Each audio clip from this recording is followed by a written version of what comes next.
ओम शांति। कल बाबा ने कहा था तकदीर जगा कर आई हूँ। आज बाबा ने कहा है अगर बच्चे किसी भी देधारी से दिल लगाते हैं तो नसीब फूट जाएगा। दूसरा बाबा ने कहा कि ये नाटक का गुह्य राज है कौन सा। बाबा ने कहा कि अब ये नाटक ख़त्म होने वाला है। जितनी भी यहाँ हाजिर आत्माएं हैं सबको सलामी भरने के लिए यहाँ बाबा के घर आना ही है। साथ साथ सृष्टि रूपी रंगमंच पर सब आत्माएं परम धाम से यहाँ आ जाएंगी तो इस सृष्टि चक्र का दी एंड हो जाएगा। फिर बाबा सब आत्माओं को वापस ले जाएगा। तो सुनते हैं बाबा के 20/5/2021 के साकार मधुर महावाक्य हैं। मीठे बच्चे इस पुरानी दुनिया व देहधारियों से कभी दिल नहीं लगाना। दिल लगाई तो नसीब फूट जाएगा। क्वेश्चन है बाप ने बच्चों को इस नाटक का कौन सा गुह्य राज समझाया है।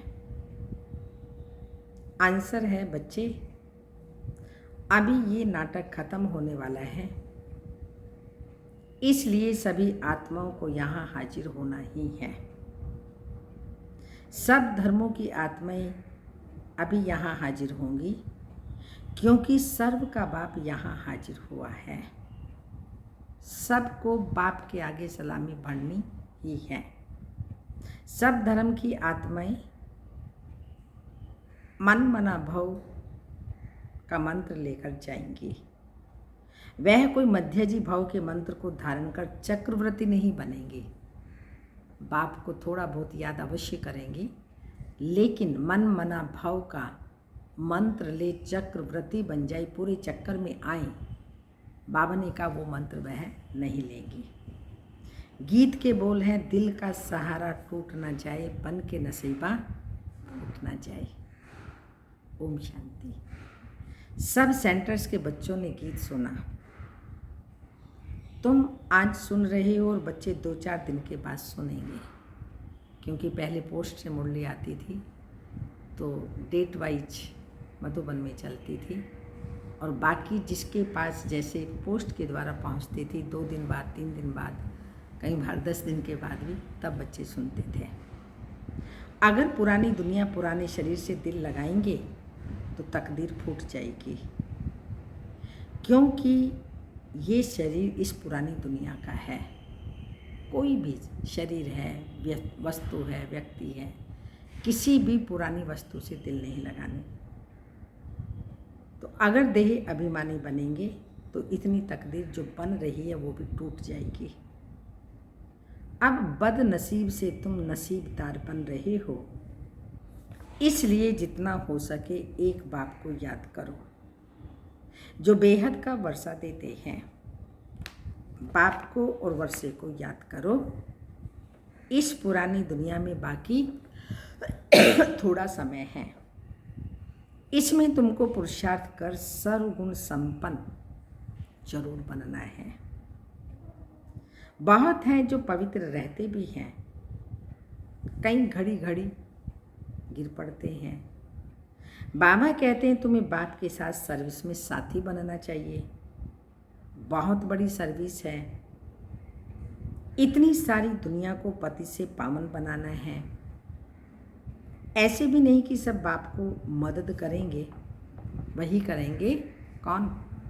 जिन्होंने कल्प पहले मदद की है, और वो हैं ब्राह्मण कुलभूषण बीके बने हैं, वही समझदार बनेंगे। ये भी बहुत बड़ी समझ की बात है कि कल्प के अंत में शिव बाबा आए हुए हैं स्वर्ग स्थापन करने। उस स्वर्ग की स्थापना करने में हमें मददगार बनना है। तो ये समझ चाहिए। प्रजापिता ब्रह्मा का नाम तो गाया हुआ है। ब्रह्मा के बच्चों को जरूर बीके ही कहेंगे ना। जरूर पास्ट होकर गए हैं। आदि देव आदि देवी को भी याद करते हैं। जो चीज़ होकर के गई है वह फिर से जरूर होनी है। ये जानते हो सत्युग होकर के गया है, उसमें क्या था? आदि सनातन देवी देवताओं का राज्य था जो अब नहीं है। देवी देवताएं जो पवित्र प्रवृत्ति मार्ग वाले राज्य करते थे वह अभी 84 जन्मों के अंत में हैं। अभी न पवित्र हैं और न राजाई है, सब पतित बन पड़े हैं। फिर बाप आए हैं पावन बनाने। कहते हैं पतितों से बुद्धि योग नहीं लगाओ। पावन बनना है तो किसी भी पतित से बुद्धि योग नहीं लगाओ। एक बाप को याद करो। तुम जानते हो हम बाप की राय पर चल बाप से वर्षा लेंगे। कैसे वर्षा पाना है वह भी बाप युक्ति बताते हैं। मनुष्य तो अनेक प्रकार की युक्तियां रचते हैं।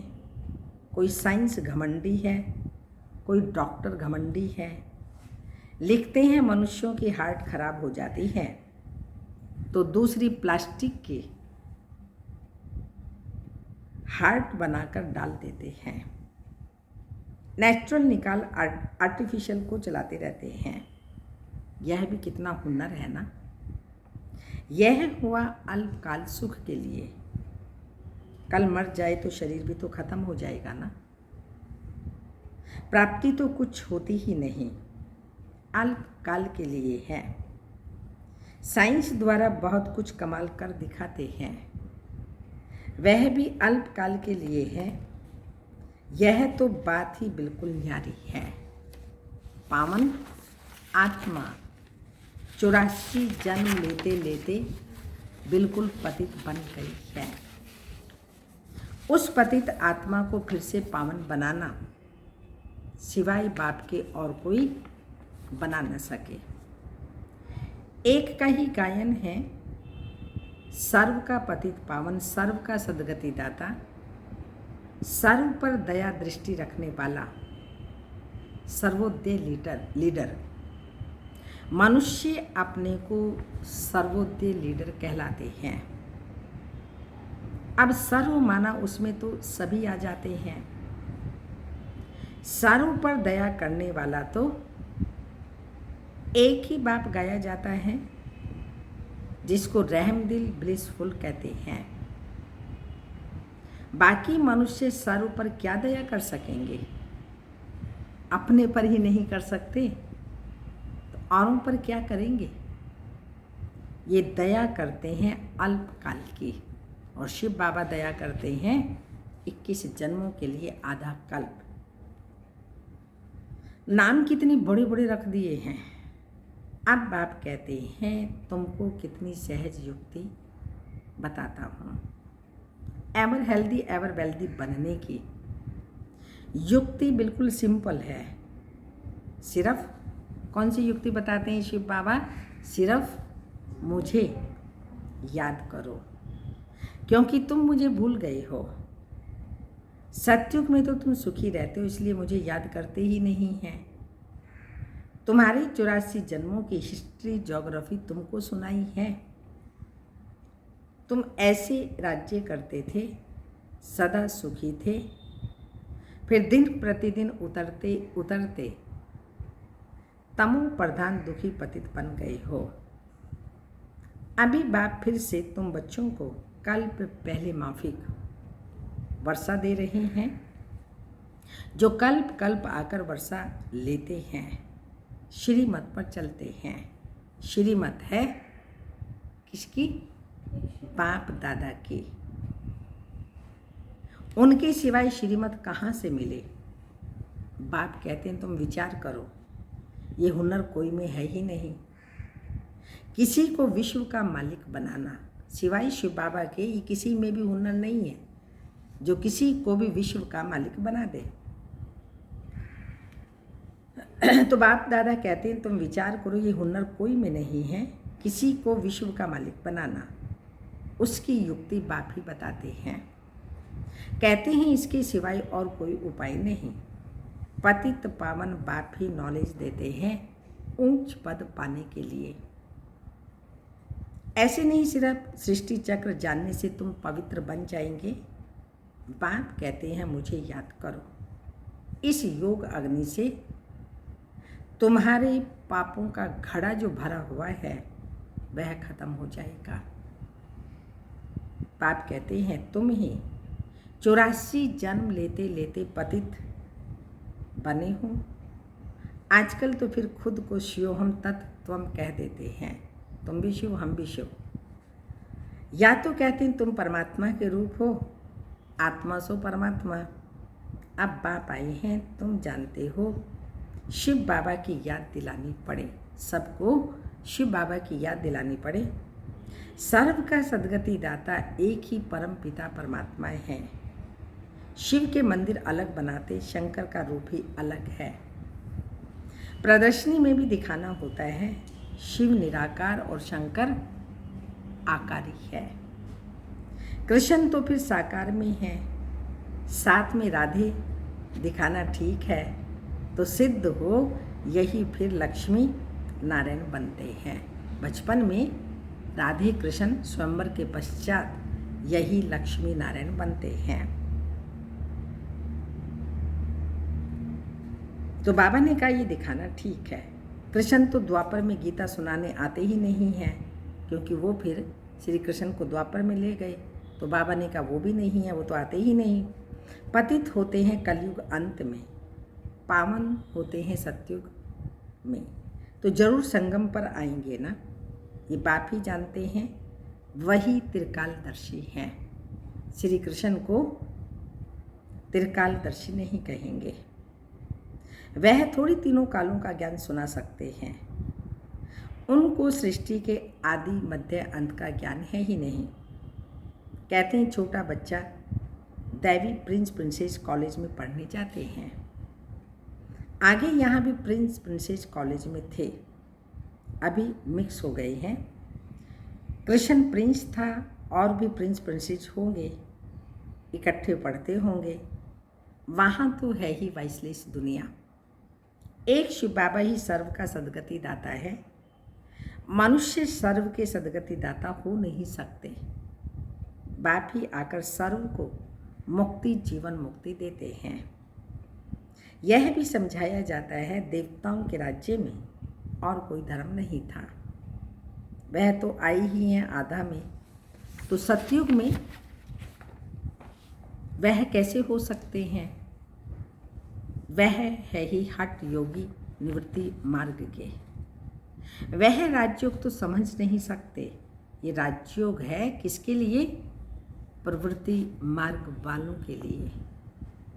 भारत पवित्र प्रवृत्ति मार्ग था, अब कलयुग में पतित प्रवृत्ति मार्ग हो गया है। भगवान वाच्य मामी कम याद करो, पुरानी दुनिया अथवा देही के संबंधों से दिल लगाएंगे तो क्या होगा? दिल लगाएंगे तो तकदीर फूट जाएगी। बहुतों की तकदीर फूट जाती है। कोई अकर्तव्य किया होगा तो पिछाड़ी में वो सब सामने आएगा, साक्षात्कार होगा। कई बच्चे छिपाते बहुत हैं। इस जन्म में किए हुए पाप कर्म बाप को सुनाने से आधा सजा छूट जाएगी, परंतु लज्जा के मारे सुनाते ही नहीं। गंदे काम तो बहुत करते हैं। बुद्धि में याद रहता है तो बताने से छूट जाएंगे। यह अविनाशी सर्जन है।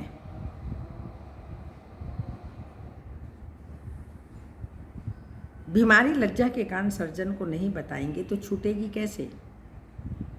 कोई भी विकर्म किए तो बताने से आधा माफ हो जाएगा, ना बताने से वृद्धि होती जाएगी। जास्ती फंसते जाएंगे, फिर तकदीर खत्म हो जाएगी, बदकिस्मती आ जाएगी। तो बाप कहते हैं देह से भी संबंध ना रखो, हमेशा मामी कम याद करते रहो, फिर कोई गंदा काम नहीं होगा। यह धर्मराज भी है, उनसे भी छिपाते रहेंगे तो फिर तुम्हारे जैसी सजा कोई को नहीं मिलेगी। जितना समय नज़दीक होगा सबको साक्षात्कार होता जाएगा। अभी सबकी क़यामत का समय है, सब पतित हैं, पापों का दंड जरूर मिलता है। जैसे 1 सेकंड में जीवन मुक्ति मिलती है, वैसे 1 सेकंड में सजाओं की वासना ऐसे आती है जैसे बहुत समय से सजाएं खाता ही रहता हूँ। यह बड़ी सूक्ष्म मशीनरी है, कर्मों की गुह्य गति। इसकी मशीनरी बाबा ने कहा बहुत सूक्ष्म है, जो मनुष्य को मालूम नहीं पड़ता है मैं ये क्या क्या कर रहा हूँ।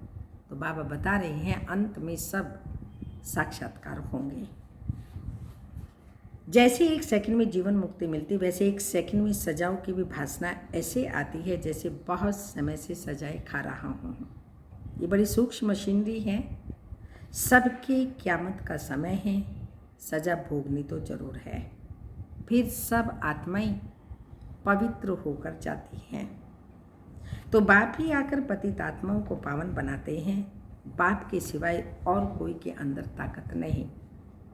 63 जन्म पाप करते करते अभी तुम्हारे पापों का घड़ा आकर भरा है। माया का ग्रहण सबको लगा हुआ है, बड़ा ग्रहण तुम पर लगा है। तुम सर्वगुण संपन्न थे, फिर ग्रहण लगा। ज्ञान भी अभी तुम बच्चों को ही मिला है। तो बाप बताते हैं तुम भारत के मालिक थे, फिर 84 जन्म भोगे। कैसे सीधा बताते हैं कि तुम बरोबर देवी देवता थे, फिर 84 जन्म तुमने लिए। देवी देवता धर्म वाले थे, फिर पतित होने के कारण हिंदू कहला दिया। हिंदू धर्म तो कोई ने स्थापन किया ही नहीं। मठ पंथ को डिनाइस्टी नहीं कहेंगे। डिनाइस्टी होती है किसकी? राजाओं की। Lakshmi Narayan the first, second, third आदि आदि ऐसे राजाई चलती हैं। यह भी जरूर है पावन से पतित बनना ही है। पतित होने के कारण देवी देवता कहला नहीं सकते। तुम समझते हो हम पूज्य आदि सनातन देवी देवता धर्म के थे, अपने धर्म के चित्रों को ही पूजते हैं। सिर्फ भूल गए हम ही पूज्य देवी देवता थे, अब पुजारी बने हैं। अभी तुम समझते हो बाप ने वर्षा दिया था, फिर पतित बने हैं। तो अपने चित्रों की ही बैठ पूजा की। आपे ही पूज्य, आपे ही पुजारी। ये सिवाय भारत के और कोई को नहीं कहेंगे। बाबा भी भारत में ही आकर ज्ञान देते हैं, फिर 100 देवता बनाने के लिए। बाकी सब हिसाब किताब चुकतो कर वापिस चले जाएंगे। आत्माएं सब बाप को पुकारते हैं, ओ गॉड फादर। यह भी समझने की बात है, इस समय तुमको 3 बाप है। कौन कौन से? लौकिक, परलौकिक और अलौकिक। लौकिक बाप ये शरीर देता है चित्र, परलौकिक बाप विचित्र बनाता है और अलौकिक बाप चरित्र देता है। तो एक ने चित्र दिया, एक ने चरित्र बनाया और एक ने विचित्र बना दिया कि तुम देह नहीं आत्मा हो। तो 3 बाप हैं, एक शिव बाबा, दूसरा लौकिक बाप और यह अलौकिक बाप प्रजापिता ब्रह्मा। बाकी सबको 2 बाप हैं। लौकिक और परलौकिक को भी याद करते हैं दुख सुख में। लौकिक और परलौकिक। सतयुग में कितने बाप होंगे? 1 बाप। द्वापर कलयुग में 2 बाप, संगम युग पर 3 बाप। भूल गए।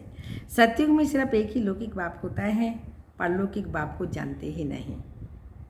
वहाँ तो है ही सुख, फिर परलौकिक बाप को याद क्यों करें? दुख में सिमरन सब करते हैं। यहाँ फिर तुमको 3 बाप हो जाते हैं। संगम युग पर 3 बाप हो जाते हैं, लौकिक, अलौकिक और परलौकिक। यह भी समझने की बात है। वहाँ आत्म अभिमानी रहते हैं, फिर देह अभिमान में आ जाते हैं। यहाँ तुम आत्म अभिमानी भी हो तो आत्माभिमानी के साथ साथ परमात्म अभिमानी भी रहते हो। शुद्ध अभिमान है कि हम बाप के सब बच्चे हैं। ये शुद्ध अभिमान है कि हम शिव बाबा के परमात्मा के बच्चे हैं। उनसे वर्षा ले रहे हैं। वो बाप, शिक्षक, सतगुरु है। यह उनकी महिमा भी समझानी पड़े। वही आकर सब बच्चों को वर्षा देते हैं।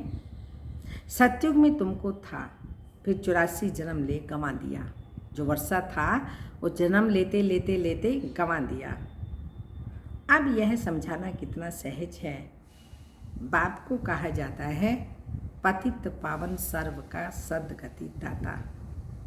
यह दुनिया ही पतितों की है। कोई सद्गति दे कैसे सकते। बाकी कोई बहुत शास्त्र पढ़े हुए हैं तो अंत मति सुगति हो जाती है। फिर छोटे बाद में शास्त्र पढ़ते हैं, फिर ज्ञान मिलता है तो अंतमति सुगति हो जाती। फिर छोटेपन में ही शास्त्र कंठ हो जाते। तो बाप तुम बच्चों को कितनी मीठी मीठी बातें सुनाते हैं। बच्चे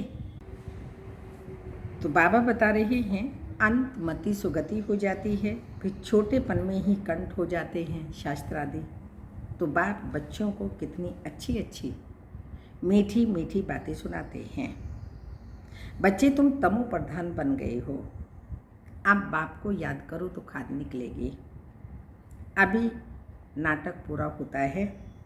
सबको हाजिर होना ही है। क्राइस्ट आदि सबकी आत्मा हाजिर है। सृष्टि पर परम धाम से वो आत्माएं आ चुकी हैं। इस नाटक में ही सब आत्माएं हैं, पर भिन्न नाम रूप से। वह भी बाप के पास सलामी भरने आएंगी।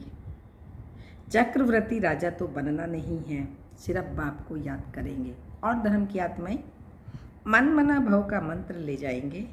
तुम्हारा है मनमना भव और मध्याजी भव। डबल मंत्र है, क्योंकि हम आत्माएं बाबा को याद करती हैं, विक्रम विनाश करती हैं, बाप के साथ परम धाम जाती हैं और परम धाम से फिर अपनी राजधानी मध्याजी भव माना स्वर्ग में आते हैं। तुम्हारा है मनमना भव और मध्याजी भव का डबल मंत्र। तो बाप कितनी अच्छी युक्ति बताते हैं। अच्छा, मीठे मीठे सिक्की लदे बच्चों प्रति माता पिता बाप दादा का याद प्यार। Good morning, diamond morning. रूहानी बाप की रूहानी बच्चों को नमस्ते। हम रूहानी बच्चों की रूहानी माता पिता बाप दादा को याद प्यार। गुड मॉर्निंग, डायमंड मॉर्निंग, ओम नमस्ते। आज की धारणा है इस पुरानी दुनिया में रहते पुरुषार्थ कर सर्वगुण संपन्न जरूर बनना है। इस पुराने शरीर व पुरानी दुनिया से दिल नहीं लगानी है, नसीबदार बनना है। सेकंड पॉइंट, आत्माभिमानी और परमात्मा अभिमानी रहना है। इस क़यामत के समय में बाप से कुछ भी छिपाना नहीं है। अविनाशी सर्जन से राय लेते रहना है। वरदान है सदा ज्ञान सूर्य के सन्मुख रहने वाले अंतर्मुखी स्वमानधारी भाव।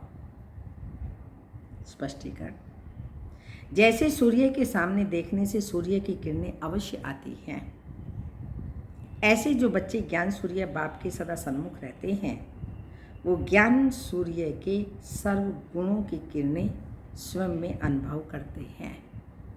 जैसे सनफ्लावर होता है, सारा दिन सूर्य उदय रहता है तो उनकी मुखड़ी सूर्य की तरफ रहती है। शाम को सूर्य जब छिप जाता है तो मुखड़ी ऐसे मुरझा जाती है। वो है जड़ और यहाँ है हम शिव बाबा के सन। सारा दिन बाबा कहते हैं मेरे साथ बुद्धि योग रहे, अर्थात तुम्हारा मुखड़ा मेरी तरफ रहे। तो वो किरणें जब शिव बाबा को याद करते हैं तो किरणें स्वयं में अनुभव करते हैं। उनकी सूरत पर अंतर्मुखता की झलक और संगम युग के व भविष्य के सर्व स्वमान की फलक दिखाई देती है। अंतर्मुखता की झलक और भविष्य के सर्व गुण संपन्न की फलक दिखाई देती है। इसके लिए सदा स्मृति रहे कि यह अंतिम घड़ी है। किसी भी घड़ी इस तन का विनाश हो सकता है। इसलिए सदा प्रीत बुद्धि बन ज्ञान सूर्य के सन्मुख रह अंतर्मुखता व स्वमान की अनुभूति में रहना है। अंतर्मुखता व स्वमान की अनुभूति में रहना है। स्लोगन: सदा उड़ती कला में उड़ना ही झमेलों के पहाड़ को क्रॉस करना है। उड़ती कला में उड़ना ही झमेलों के पहाड़ को क्रॉस करना है और आगे बढ़ना है, अर्थात तीव्र पुरुषार्थी बनना है। जिसको बाबा ये भी कहता है, अब चढ़ती कला नहीं है, अब तो हाई जंप देने का समय है। ओम शांति।